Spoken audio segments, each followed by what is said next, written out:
गांव में शादी का माहौल है। सीने तक घूंघट लटकाए औरतें ढोलक की थाप पर अपने मारवाड़ी लोकगीत गा रही हैं। हर तरफ रौनक और चहल पहल है। तभी खबर आई कि बारात दरवाजे तक पहुंच गई है। हाय, जवाई सा तो जैसे किसी रियासत की राजकुमार। बड़ी किस्मत वाली है रे कम्मो, जो ऐसे राजकुमार से ब्याह हो रहा है तेरा।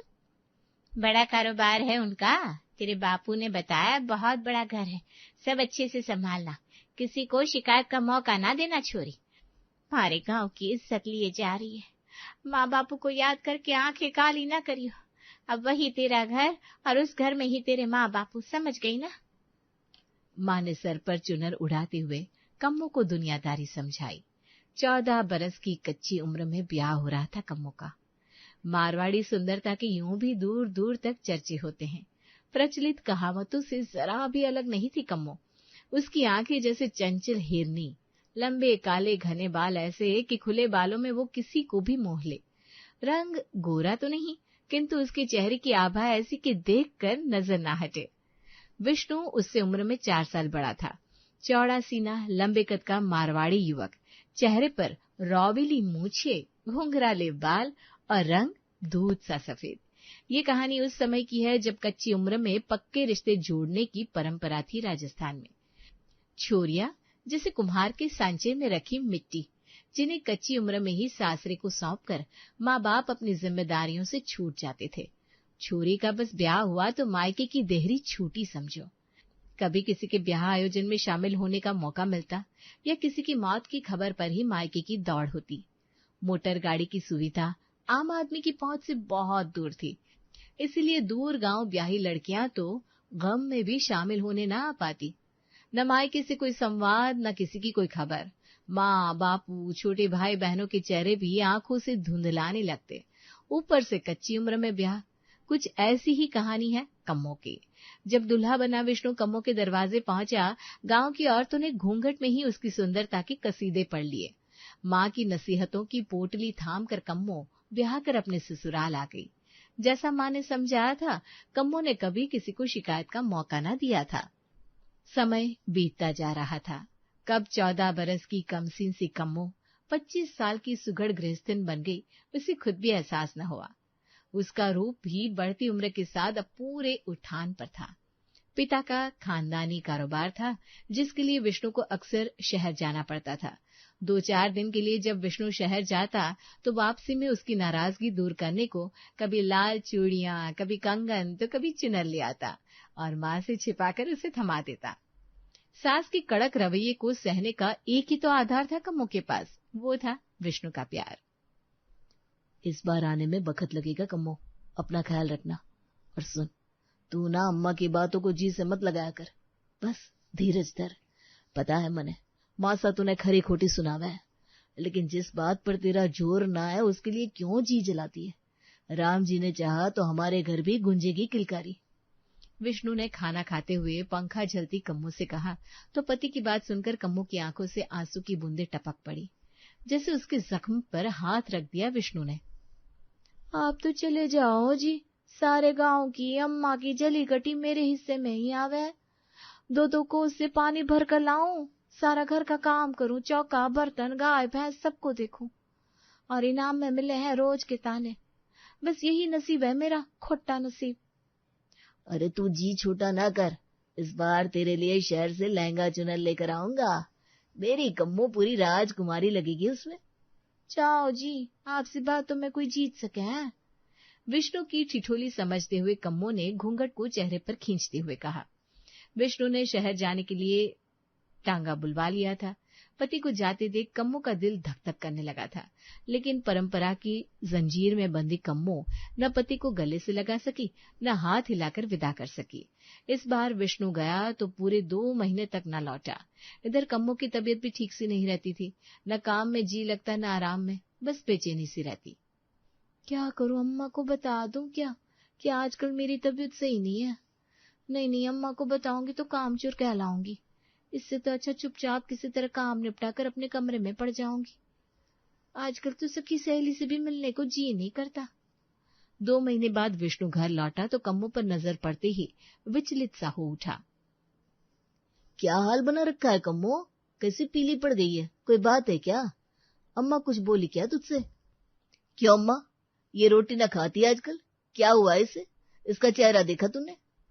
अरे मुझे क्या पता, मैं क्या इसको थाल परोस कर दूं तब ये महारानी खाएगी? इतने बरस हुए ब्याह के खाई तो रही है, खाने के अलावा और किया ही क्या है उसने परिवार के लिए? इसके साथ की बिंदनिया 10-10 बरस के बालकों की माँ बनी इतरा रही है, लेकिन इसे देख लो, मेरे ही भाग में नहीं है कि मैं पोते का मुंह देखूं। वंश बेल ही सूख गई, इस फलहीन से ब्याह दिया अपना छोरा। रहने दे अम्मा, उसका मुंह ही देख ले एक बार, तुझे जरा भी तरस ना आता इस पे? कैसी पीली पड़ रही है और तू बातें सुना रही है। अम्मा ने बोलना शुरू किया तो विष्णु के बर्दाश्त की शक्ति कमजोर पड़ने लगी। अम्मा से बहस का कोई अर्थ नहीं है, ये समझकर विष्णु चाय का कप लेकर छत की ओर बढ़ गया। कई दिन तक यूं ही बेचैन सा कम्मो की हालत को समझने का प्रयास करता रहा। फिर एक रात कुछ सोचकर कम्मो का हाथ पकड़कर बोला, चल पैच जी के पास, एक बार मेरे जी को तसल्ली कर लेने दे, तुझे कुछ तो हुआ है। इतनी रात के कौन बैच जी बैठे हैं जी, कुछ ना हुआ मुझे, अच्छी खासी तो हूँ। अब आप आ गए ना, आपसे फिर से खिल जाऊंगी, क्यों फिक्र करते हो? उस दौर में पति पत्नी के रिश्ते उतने सहज नहीं होते थे। उस पर गांव का माहौल, अपनी ही ब्याहता से दिन चढ़े हंसना बोलना बेहद भी समझी जाती थी। हाथ पकड़कर वैद्य को ले जाता तो सारे गांव में हंसाई हो जाती, इसलिए चाहकर भी कम्मो की हालत के लिए वो ज्यादा कुछ नहीं कर पा रहा था। महीना भर और बीता तो कम्मो का रंग कुछ खिलने लगा। अब वो खुश रहती, उसे देखकर विष्णु भी कुछ निश्चिंत सा हो गया। उस रोज विष्णु की लाई ओढ़नी पहनकर पानी का घड़ा लेकर कम्मो चली ही थी कि वो चकरा कर गिर पड़ी। अब कोई चारा न था। सारी लोक लाज को किनारे रखकर विष्णु झट से दाई माँ को बुला लाया। कम्मो को उठाकर कमरे में लिटाया और खुद जाकर दरवाजे के बाहर ओट में खड़ा हो गया। कम्मो को देखकर दाई ने कहा, कैसी निगोड़ी है री चंदो तू, बहू पेट से है, ऐसी हालत में इससे पानी भरा रही है। दाई की बात सुनकर अम्मा को तो काटो तो खून नहीं। क्या बहू पेट से? 12 बरस से सूखी पड़ी इस धरती पर फसल होगी? अम्मा तो उम्मीद ही छोड़ चुकी थी। अब ध्यान रखना इसका, तेरी सुन ली भगवान ने, कम से कम 3 महीने का गर्भ है, सटीक तो नहीं बता सकती, समय ज्यादा भी हो सकता है। तू बस राम जी को 1.25 मन लड्डू बांट और अब ध्यान रख इसका, बहू बहुत कमजोर है। इसका बढ़ता पेट देखकर भी तुझे समझ ना आया? तूने भी तो 3-3 बच्चे जने हैं। दाई माँ ने कहा तो अम्मा को अपने दिन याद आने लगे। कुछ दिन पहले 1.25 मन खाना खावे है, खा खा कर कैसी चोखी हो रही है। वहां मेरा छोरा 2 महीने से परदेश में पड़ा है, कैसे रात दिन एक एक करके कमा कर लावे हैं और ये कुलक्षणी सब साफ करते हैं। हाय, तो ये वजह थी इसके पेट निकलने की, और मैं समझी कि ये खाकर मोटी हुई जा रही है। 6 महीने में तेरा पोता तेरी गोद में होगा, अब मुंह मीठा करा। दाई माँ की बात सुनकर अम्मा की तंद्रा टूटी और वो घी बुरा लाने रसोई घर की ओर बढ़ गई। पूरे घर में खुशी की लहर दौड़ गई थी। जिसकी आस छूट गई थी वो कब और कैसे भगवान ने झोली में डाल दिया, अम्मा समझ ही नहीं पा रही थी। कैसे मैं पगली इतनी लापरवाह हो गई कि 4 महीने से महीना ना आया, मैंने ध्यान ही ना दिया। औलाद की तो आस ही छूट गई थी, इसलिए दिन महीने गिनना तो उसने कब का छोड़ दिया था। विष्णु भी खुशी के मारे बावरा हुआ जा रहा था, फिर भी अपनी खुशी माँ के आगे जाहिर नहीं कर पाया। करता तो बेशर्म कहलाता ना। उसका जी तो करता अब कम्मो को खूब आराम दे, लेकिन लोक लाज के मारे अपने जज्बात बाहर नहीं आने देता। अम्मा के व्यवहार में कोई खास अंतर न आया था, बस अब अम्मा ताने न मारती थी। पूरा दिन कम्मो काम में लगी रहती। दिन में थोड़ा समय मिलता तो विष्णु इशारे से उसे आराम करने को कहता। विष्णु का प्रयास रहता कि 2 दिन से ज्यादा शहर रुकना ना पड़े, ताकि कम्मो उसकी नजर के सामने ही रहे। 2 महीने और बीत गए थे। कम्मो अब थकी थकी सी रहती। अपना बढ़ता पेट संभालते वो मटकी लेकर पानी भरने जाती तो विष्णु को शर्म महसूस होने लगती। घर में 2-2 स्वस्थ लोगों के होते हुए भी घर के मुश्किल काम एक गर्भवती के नाम थे। माँ तू कहे तो पानी मैं भर के ले आया करूं? देखो तो लुगा की चाकरी करने को कैसे मरा जा रहा है। खबरदार जो ऐसी बात करी, झोरू का गुलाम कहलाएगा और जग हंसाई होगी सो अलग। जग हंसाई के डर से विष्णु चाहकर भी कम्मो की मदद नहीं कर पा रहा था। लेकिन अम्मा खुद औरत होकर भी कैसे भाव विहीन से ये सब देख लेती, ये बात विष्णु की गले ना उतरती थी। 5 दिन बाद विष्णु ने मजदूर बुला लिए। आंगन में खुदाई का काम चला तो आवाज सुनकर अम्मा बाहर निकल आई। क्या रे छोरा, ये क्या चल रहा है? क्या खुदवा रहा है सवेरे सवेरे? अम्मा वो कई महीनों से सोच रहा था कि आंगन में कुआं खुदवा दूं। पानी की बहुत किल्लत रह है ना, पूरी बिरादरी में सबकी सहूलियत हो जाएगी, सब दुआ देंगे। मन्ने पता है छोरा, तुझे बिरादरी की ना किसकी चिंता खाए जा रही है। बावला हुआ जा रहा है, जैसे हमने तो किए ही ना बालक पैदा। अरे थोड़ा बहुत काम करके घिस न जावेगी तेरी बिंदनी, खा पी कर चौखी हो रही है, एक घड़ा पानी ना ला सके है। अम्मा का ताना सुनाने का सिलसिला फिर से चल निकला था। वही दर्द तकलीफ सहकर भी एक औरत क्यों दूसरी औरत का दर्द नहीं समझती, उल्टा सताने में आदमियों को भी पीछे कर देती है। क्या अम्मा ने ये दिन ना देखा होगा? क्या अम्मा को दिखाई न पड़ती कम्मों की हालत? विष्णु का सोचना सही था। खा पीकर चोखी तो नहीं, पीली जरूर पड़ती जा रही थी कम्मो। खाया पिया भी तन में कैसे लगे, एक तो शारीरिक कमजोरी, ऊपर से अम्मा की जली कटी मन को भी कमजोर किए रहती। खैर अम्मा चाहे जो समझे, कम्मो की सहूलियत के लिए अब आंगन में कुआं बन गया था। उस रोज जब 2 दिन शहर में बिताकर विष्णु घर लौट आया तो कम्मो को चूल्हे पर रोटियां पकाते हुए पाया। चेहरे पर 2 गज का घूंघट काढ़े, वो पसीने में तरबतर दूर के रिश्ते में लगने वाले देवर धीरज को खाना खिला रही थी। आ गए जी आप, आओ आप भी रोटी खा लो मुंह हाथ धोकर। हाँ लगा दे। विष्णु हाथ मुंह धोकर खाने बैठ गया। भोजन के बाद अम्मा ये अचानक धीरज कैसे आया? कुछ ना, बहुत दिन से मिलने नहीं आया था तो ऐसे ही कुछ रोज रहने चला आया। धीरज को आए 2 दिन बीत गए थे। शाम का वक्त था। धीरज और विष्णु छत पर बैठे पैग लगा रहे थे, लेकिन 2 पैग लेने के बाद धीरज बहकने लगा था। भाई साहब एक बात कहूं, आपके ब्याह को इतने बरस बीत गए, भाभी साहब को कहीं शहर के डॉक्टर को दिखाकर लाए थे क्या, जो अचानक खुशखबरी सुना दी भाभी साहब ने? रिश्तेदारी में तो ये खबर उड़ रही थी कि भाभी साहब बांझ है। अरे कोई दवा ना कराए, कोई कमी ना आया तेरी भाभी साहब में, बस ऊपर वाले ने हमारी सुनने में देर कर दी। भाई साहब सुना तो मैंने भी ये है कि जब भाभी साहब पेट से हुई आप थे ही नहीं गांव में कई महीने से। धीरज की बात का अर्थ विष्णु समझ गया था।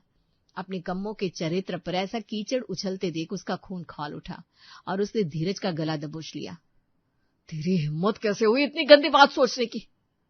छत से आती शोर की आवाज सुनकर अम्मा दौड़ती हुई छत तक आई और किसी तरह दोनों को अलग किया। अरे शर्म ना आवे, पी के तमाशा कर रहे हो दोनों? अम्मा तुझे पता भी है क्या कहा इसने? मेरे घर में रहकर मेरी बिंदनी पे कीचड़ उछाल रहा है। ये कोई तुझसे मिलने विलने ना आया है, यहाँ जासूसी करने आया है कि कम्मो के पेट में किसका बालक है, क्योंकि इसके हिसाब से तो जब कम्मो पेट से हुई मैं यहाँ था ही नहीं, तो ये बालक मेरा कैसे हुआ? क्यों, सही कहा ना मैंने? विष्णु गुस्से से पागल हुआ जा रहा था। अरे पागल मत बनो छोरा, क्यों शोर शराबा करके सारे गांव को इकट्ठा कर रहे हो? अगर किसी के भी कान पड़ गई ना तुम्हारी ये गंदी सोच तो सारे गांव को सच समझाते समझाते उम्र बीत जाएगी, लेकिन ये दाग ना मिटेगा। मैं हाथ जोड़ू तेरे विष्णु, तू तो समझदार है, जाने दे इसे, पी रखी है इसने, अपने होश में ना है ये। धीरज, कम्मो बिंदनी है हमारी, अपने नशे में उसकी इज्जत क्यों तार कर रहा है? अम्मा रुआसी होकर सिर पर हाथ रखकर बैठी थी। मासा की हालत देखकर विष्णु अपमान का घूंट पीकर चुप रह गया, लेकिन जो न होना था वो हो गया था।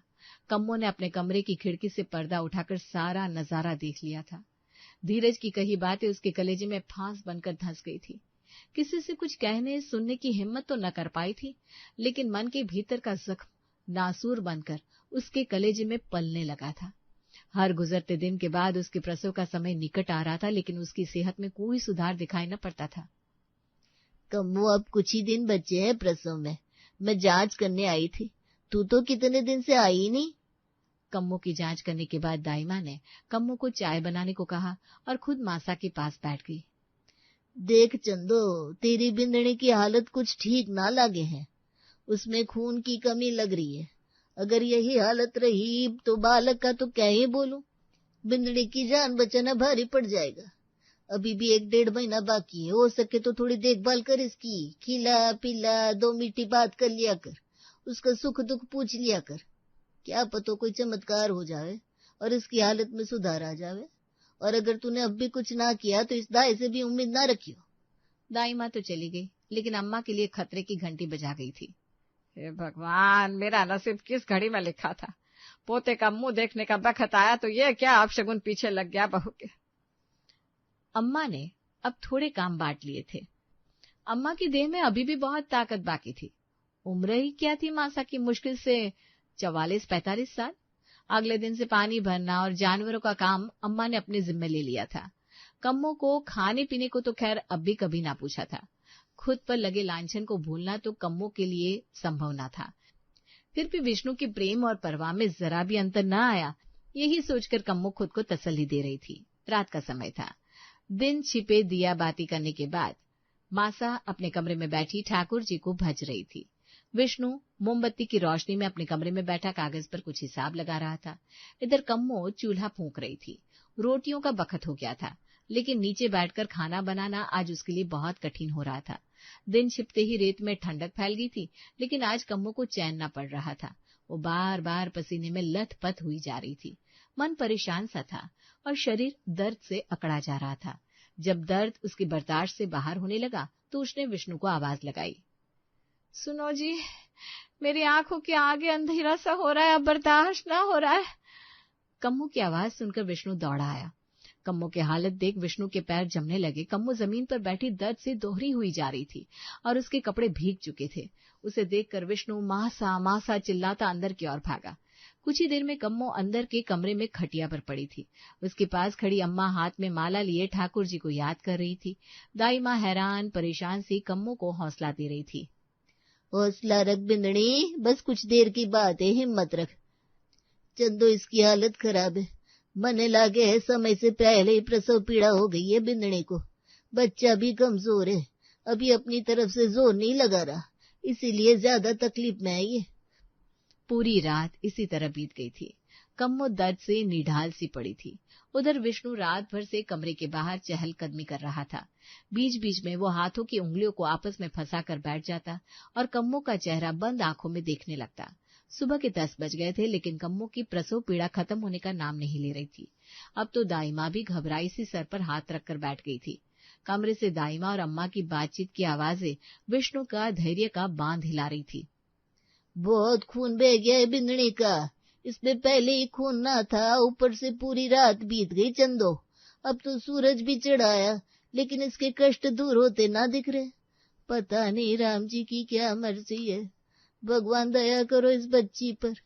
सारी उम्र इसने इंतजार किया इस दिन का, काला दिन ना बनाओ राम जी से। दाई माँ की बात सुनकर अम्मा जी धप से जमीन पर बैठ गई। अभी तक माला हाथ में लिए नाम जपती माजी सा की आवाज एकाएक बंद हो गई। बोल ही ना फूटती थी गले से। कम्मो की चीखने की आवाजें फिर से तेज हो गई थी, इस बार पूरी ताकत से जोर लगाने के बाद भी। जब दाई माँ ने नामे गर्दन हिलाई तो चीख पड़ी कम्मो। अब ना बचूंगी मैं दाई सा, मारे नसीब में नहीं है पूत का मुंह देखना।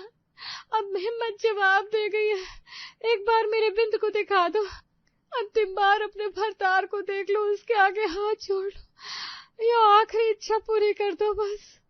कम्मा की करुण आवाज सुनकर दाईसा खुद को रोक न सकी। पल्लू से अपनी आंखें साफ करते दरवाजे की ओर बढ़ गई।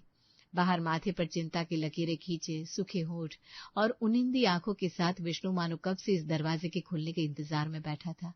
दाई माँ को देखकर वो तेजी से उनकी ओर लपका। चल छोरा, एक बार देख ले अपनी बिंदनी को, पता ना राम जी के मन में क्या है, क्या सोच बैठा है आज। क्या बोल रही हो काकी सा? क्या मतलब? मेरे हाथ में जितना था मैंने कर लिया छोरा, अब तो बस राम जी पार लगावे। उम्मीद बहुत कम है, तू बखत खराब मत कर, बहुत खून बह गया, अब चल बस। विष्णु अवाक सा आंखें फाड़े दाई माँ को देख रहा था। उसका हाथ खींचकर दाई सा उसे अंदर कमरे में ले आई। ले छोरी देख ले, आ गया तेरा भरतार। दाईसा ने कम्मो के माथे पर हाथ फिराया। कम्मो ने आंख खोलकर विष्णु को एक नजर देखा, फिर हाथ जोड़कर बोली, माफ कर दो मन्ने, तुम्हें औलाद का सुख ना दे सकी, आज से बिंदनी का सुख भी छीन रही हूँ। अभी तक रोक रखे अपने भावों को विष्णु और न रोक सका और कमरे के बाहर आकर दीवार से सिर टिकाकर फूट फूट कर रो दिया।